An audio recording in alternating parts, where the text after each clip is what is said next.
ngisezonweni zami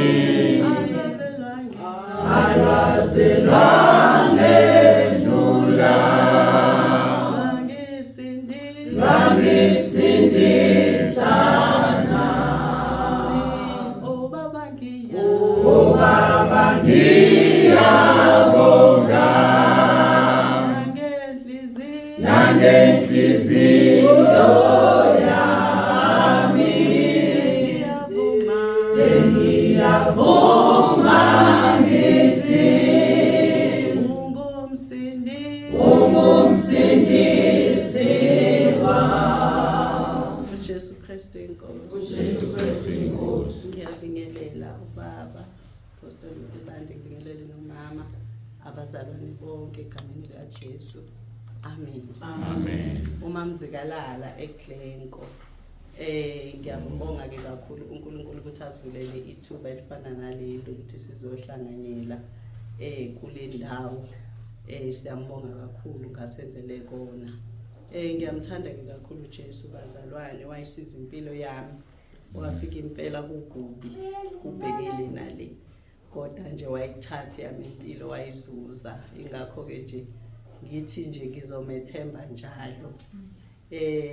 Ngifika ke ekhaya lezi ngafika ke ngihlangana nobaba Ntsibande khona la ku group ekhaya lezi. Nakhona nje ngangikholwa bazalwane, kodwa okunye kwakungakacaci kahle, kungakambuleleki kahle. So ngiyambonga nje kakhulu ngokuthi kube khona ubaba asifundise ukuhamba endleleni, ngoba besihamba nje kodwa kwesinye isikhathi ubona ukuthi lokho okwenzayo okunye awazi noma kuyikho noma akusikho yini.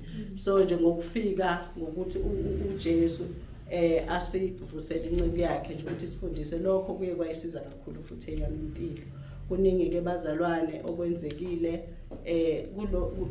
okukamumva nje udadewethu ubegula kakhulu, usesibhedlela nje namanje usanda kungena.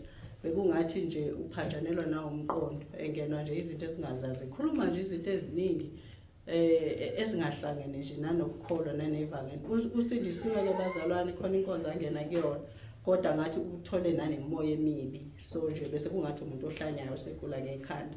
Into eyenzekile ke uye wangeniswa ke esibhedlela. Uhlala ekhaya, mina ngila eGlenco ekhaya kusenkunzi. So wangeniswa ke esibhedlela, mase bemfakile esibhedlela ngimhambisele kumkhuleko, ngimlalelise nje ifoni wama-Roma 10:9. Ucishe ungene uneyinsuku ezintathu engenile. Usuku lokuqala nje cha impela umdumo omkhulu uphezulu. Esho khona ukuthi bona bakhonza phezulu. Hayi ngingazi, kodwa ngithi nje hayi uJesu uyazi. Alaleleke, ngimlalelise lo mkhuleko ngefoni, avumeke siguqe, alalele hayi alaleke, ngoba umuntu othanda ukulala nje isikhathi esiningi.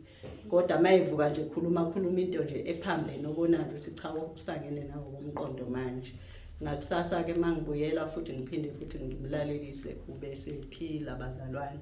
Namanje nje sengaphuma noma yini, ubuyele ingqondo zakhe, uyaphila. Ngiyabonga nje kakhulu uNkulunkulu uJesu Kristu inkosi.